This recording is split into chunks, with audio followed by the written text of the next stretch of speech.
Hello learners, तो आज हम करेंगे एक्सरसाइज 9.1 क्लास 10 ट्रिग्नोमेट्री का क्वेश्चन नंबर 6 क्लास। इससे पहले के क्वेश्चंस का लिंक मैंने आपको डिस्क्रिप्शन बॉक्स में दे दिया है, आप वहां से जाकर क्वेश्चन नंबर 1 to 5 देख सकते हैं। तो चलिए हम स्टार्ट करते हैं क्वेश्चन नंबर 6। क्वेश्चन नंबर 6 बहुत इंपॉर्टेंट है, देखिए बड़े ध्यान से समझिएगा। लैंग्वेज इज वेरी इजी, आप बड़े आसानी से इसका डायग्राम बना सकते हैं। अब 1.5 मीटर टॉल बॉय, एक बॉय है, ये रहा 1.5 मीटर ये टॉल बॉय है, is standing at some distance, पता नहीं कितनी दूरी पर है, मुझे नहीं पता। It's standing at some distance from a 30 metre tall building. ये पूरी बिल्डिंग की हाइट आपको जो है वो कितनी दे रखी है, 30 metre. The angle of elevation from his eyes, उसकी आंखों से, यहाँ से आप ऊपर देख रहे हैं तो उसकी आंखों से एक एंगल ऑफ एलिवेशन बन रहा है to the top of the building पर, ये रहा, और वो कितने का बन रहा है, 30 डिग्री का। और जैसे जैसे वो आगे पास जाता है बिल्डिंग के, जैसे जैसे वो बिल्डिंग के, ये बिल्डिंग है ना, इसके पास जाता रहता है तो वो एंगल बढ़ जाता है और वो एंगल ऑफ एलिवेशन कितने का हो जाता है, 60 डिग्री का हो जाता है।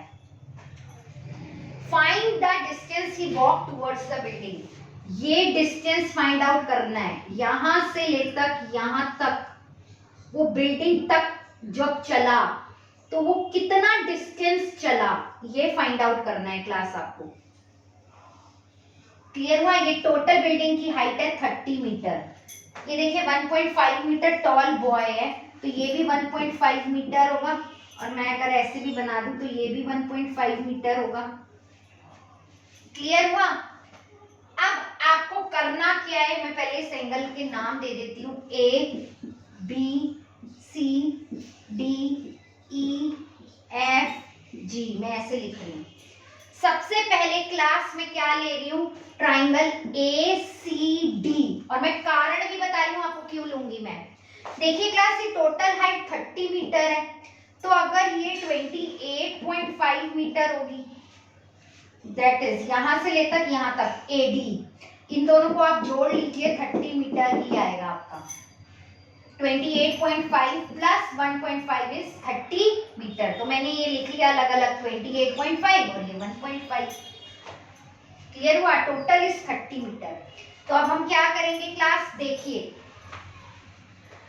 सबसे पहले मैं ट्राइंगल ले रही हूं, in triangle A C D, A C D perpendicular upon में बेस। मैं क्यों ले रही हूं इसको, मैं आपको कारण बताऊंगी। तो होगा tan 60 degree is equal to perpendicular upon में बेस, परपेंडिकुलर माने AD और बेस माने CD, तो tan 60 डिग्री इज √3 अपॉन में is equal to AD upon में CD, क्रॉस मल्टीप्लाई √3 अपॉन में 1 इज इक्वल टू, क्लास देखिए हमें AD दे रखा है,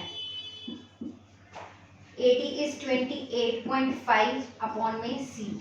अब हम करेंगे क्रॉस मल्टीप्लाई, तो क्या हो गया, √3 CD इज इक्वल टू 28.5, तो CD कितना आ गया, 28.5 डिवाइडेड बाय √3, तो हमारा CD कितना आ गया, 28.5 डिवाइडेड बाय √3। मैं इसे रैशनलाइज कर दूं यहीं पर ही, चलिए रैशनलाइज करते हैं। तो ये कितना आ गया, 28.5 √3 अपॉन में √3 इंटू √3 इज 3। देखिए क्लास ये कट भी रहा है, 3 9 दा 27.35 दा 15, तो 9.5 √3 भी लिख सकती हूँ मैं इसे मैं क्या लिख सकती हूँ, 9.5 √3। क्या आ गया मेरा CD, और मैं यहाँ अलग से लिख भी लेती हूँ, तो मेरा CD कितना आ गया, 9.5 √3। क्लियर हुआ क्लास? तो अभी मेरा सिर्फ CD आया है। क्लियर है? अब मैं ट्राइंगल ले रही हूँ, बड़े ध्यान से देखिएगा class,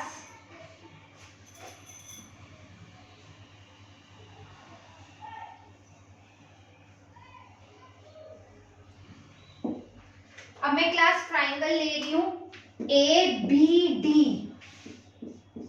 in triangle A B D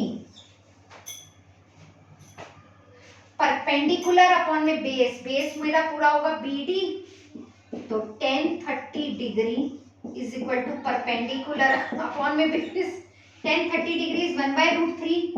perpendicular वही मेरा AD और बेस मेरा क्या है BD। तो परपेंडिकुलर मुझे दे रखा है 28.5 that is BD। Cross multiply 1 into BD is BD। ये कितना आ गया मेरा 28.5√3। तो मेरा BD कितना आ गया ये भी लिख लीजिए आप 28.5√3। क्लियर है? अब देखिए क्लास, अब जो मैं निकालना है ना बड़ी आसानी से निकलेगा। आपको पता है BD, दिस BD किस किस को जोड़ के बना है? BC plus CD, BC plus CD। तो आपका BD कितना आया 28.5√3। BC हमें निकालना है कितना वो चला बिल्डिंग तक, प्लस CD कितना आया 9.5√3। अब 28.5√3 ये प्लस 9.53 इधर आके माइनस हो जाएगा इज इक्वल टू BC। अब देखिए √3 कॉमन आ रहा है इन दोनों में, √3 28.5 माइनस 9.5 टू BC। तो √3 28.5 में से अगर आप 9.5 सब्ट्रैक्ट करेंगे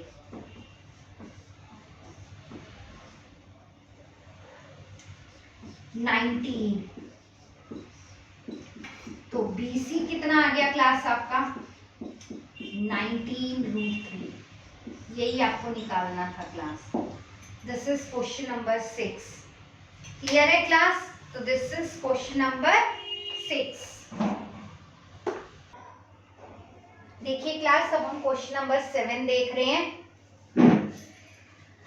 from a point on the ground, देखिए पहले पिक्चर बनानी होती है ना, हमने ये बनाया from a point on the ground the angle of elevation of the bottom and the top of the transmission tower. एक टावर है, पहली बात तो ये एक टावर जो है ना एक 20 मीटर बिल्डिंग पर बना हुआ है। ये एक बिल्डिंग है 20 मीटर की, इस पर एक टावर बना हुआ है। ये बिल्डिंग के ऊपर है टावर ये, और इसी से एंगल ऑफ एलिवेशन जा रहा है, एक यहां से टावर के टॉप से और एक ये लाइक दिस।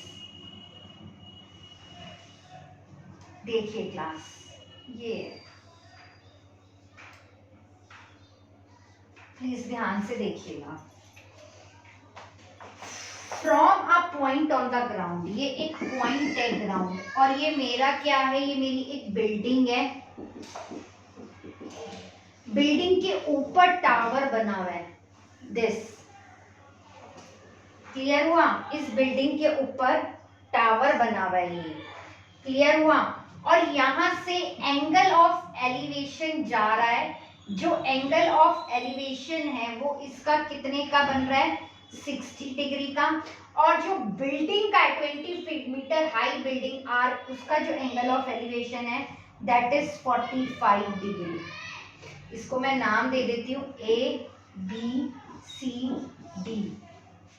ये मेरी बिल्डिंग के ऊपर ये मेरा टावर है, और इसी टावर की आपको हाइट फाइंड आउट करनी है। बिल्डिंग की हाइट नहीं फाइंड आउट करनी, टावर की हाइट फाउंड करनी है। बिल्डिंग की हाइट आपको दे रखी है दैट इज 20 मीटर, और यहां से एंगल ऑफ एलिवेशन बन रहा है, बिल्डिंग से जो एंगल ऑफ एलिवेशन बन रहा है दैट इज 45 डिग्री, और जो टावर से है वो बड़ा एंगल बनता है दैट इज 60 डिग्री। क्लियर हुआ क्लास? ये फिगर है इसकी। तो सबसे पहले मैं ट्राइंगल ले रही हूं class DBC। In triangle in triangle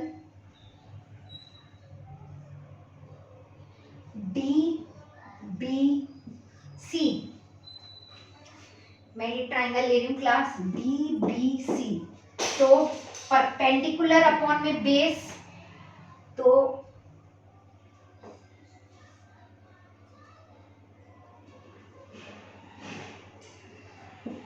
1045 degree is equal to perpendicular upon में बेस। 1045 डिग्री क्लास क्या होता है 1, परपेंडिकुलर माने DC जो आपको दे रखा है, सॉरी 20 अपॉन में बेस हमें नहीं पता BC, तो क्रॉस मल्टीप्लाई करेंगे, मैं इसे ठीक से लिखती हूँ, देखिए क्लास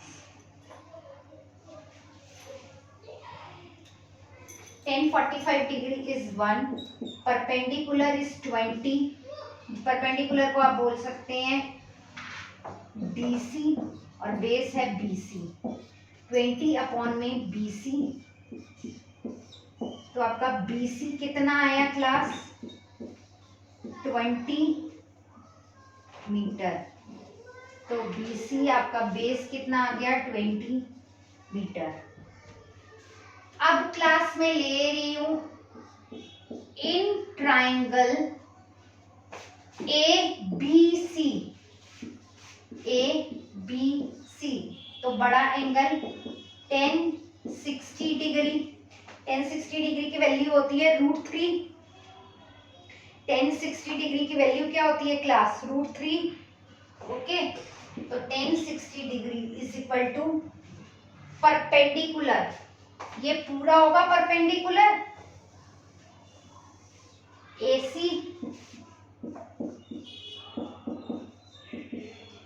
और बेस कितना होगा BC, तो 1060 डिग्री √3 परपेंडिकुलर, परपेंडिकुलर मुझे नहीं पता, ये AC का AC, तो बेस कितना है 20 अपॉन 1, तो ये आ गया 20 √3 इज AC। क्लियर हुआ क्लास? इतना समझ में आया आपको?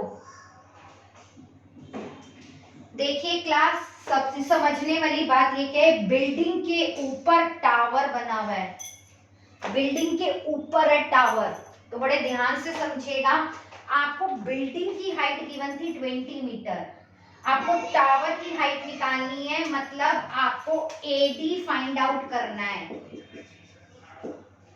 तो क्लास हमारे पास आ गया AC और BC, तो AC को क्लास में ऐसे भी लिख सकती हूँ AD plus DC,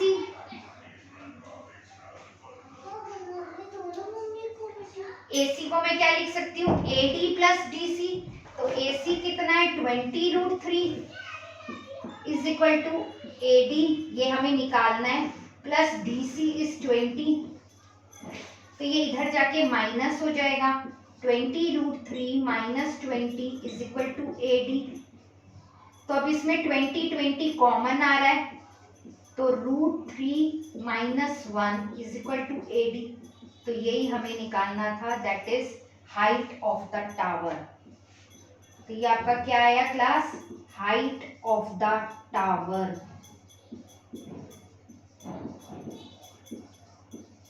this is question number 7। Clear हुआ class? This is your question number 7।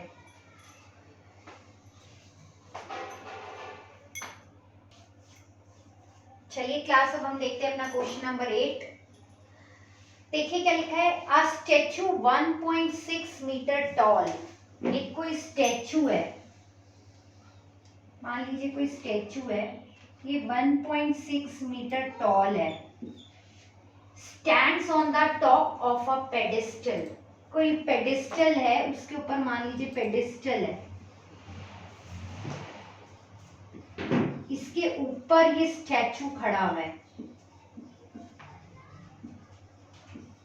ये पेडिस्टल है, इसके ऊपर ये स्टैचू है, from a point on the ground the angle of elevation, यहाँ मान लीजिए एक पॉइंट है, यहाँ पर एंगल ऑफ एलिवेशन बन रहा है ऐसे, of the top of the statue, statue के एकदम टॉप पे वो बन रहा है 60 डिग्री का एंगल बन रहा है, इसको ऐसे मिलाएं। And from the same point, the angle of elevation of the top of the pedestal, यहां से ये, तो ये कितना बन रहा है 45 डिग्री। क्लियर हुआ क्लास? ये बनाना चाह रहा है। Find the height of the pedestal, आपको ये यहां से लेकर यहां तक की हाइट बतानी है पेडेस्टल की। ये क्वेश्चन कह रहा है क्लास, तो हम नाम दे देते हैं A B C D। Clear हुआ क्लास? तो सबसे पहले मैं ले रही हूं ट्राइंगल DBC, तो हम ले रहे हैं ट्राइंगल DBC। तो इन ट्राइंगल DBC, ये बड़े वाला पेडेस्टल, और इसका एंगल है, पेडेस्टल का एंगल है 45 डिग्री। क्लियर है क्लास? इसका एंगल है, ये देखिए ऐसे बनेगा ना, इसका एंगल है 45 डिग्री। ये पेडेस्टल से angle of elevation this DBC, तो 1045 डिग्री। हमें ये चाहिए ना परपेंडिकुलर अपॉन में बेस, तो परपेंडिकुलर माने DC और बेस कितना है BC। 1045 होता है 1 is equal to DC upon में BC। तो क्लास में इसे क्रॉस मल्टीप्लाई करूंगी तो BC किसके बराबर है, DC के बराबर है, और जो क्या है हाइट है इज इक्वल टू H। तो मैं इसको क्या नाम दे सकती हूँ H मीटर, और ये भी क्या है मेरी H मीटर। मैं लिख रही हूँ क्लास, मैं निकालूंगी वैल्यू। क्लियर हो गया? अब मैं लूंगी ट्राइंगल, हाइट थी ना वो, अब मैं ले रही हूँ ट्राइंगल बड़े वाला ABC। In triangle ABC 1060 degree is equal to perpendicular, ये पूरा परपेंडिकुलर अपॉन में बेस। तो 1060 डिग्री कितना होता है √3 परपेंडिकुलर। अब देखिए क्लास, ये पूरा परपेंडिकुलर है, तो 1.6 प्लस H और बेस H, यही तो लिखा था मैंने, ये एक दूसरे के बराबर लिखा था ना मैंने। तो ये क्या हो गया, क्रॉस मल्टीप्लाई करेंगे तो √3H is equal to 1.6 plus H। तो मैं इसे यहां ले जाऊं क्लास, माइनस H 1.6, तो H कितना आ गया मेरा √3 माइनस 1 इज इक्वल टू 1.6। तो हाइट क्या आ गई मेरी 1.6 डिवाइडेड बाय √3 माइनस 1। इतना समझ में आया क्लास? अब देखिए ये 1.6 √3 माइनस 1 है, तो अगर मैं इसे रैशनलाइज करूंगी तो ऐसे लिखूंगी, है ना। तो अब ये क्या होगा 1.6, इसे मैं ऐसे लिख सकती हूँ ना क्लास, और इसमें √3 का होल स्क्वायर माइनस 1 का whole square, a minus B a plus B, A square minus B square. ये क्या आ गया मेरा 1.6 √3 प्लस 1 अपॉन में √3 इंटू √3 इज 3 माइनस 1 का स्क्वायर 1, हो गया 1.6 √3 प्लस 1 अपॉन में 3 में से 1 गया 2, ये देखिए कट रहा है 0.8। तो मेरा आंसर क्या आया क्लास 0.8 ब्रैकेट में √3 प्लस 1। तो height of the pedestal, that is this, height of the pedestal is 0.8 bracket में √3 plus 1। This is question number 8 class, this is question number 8। Clear है।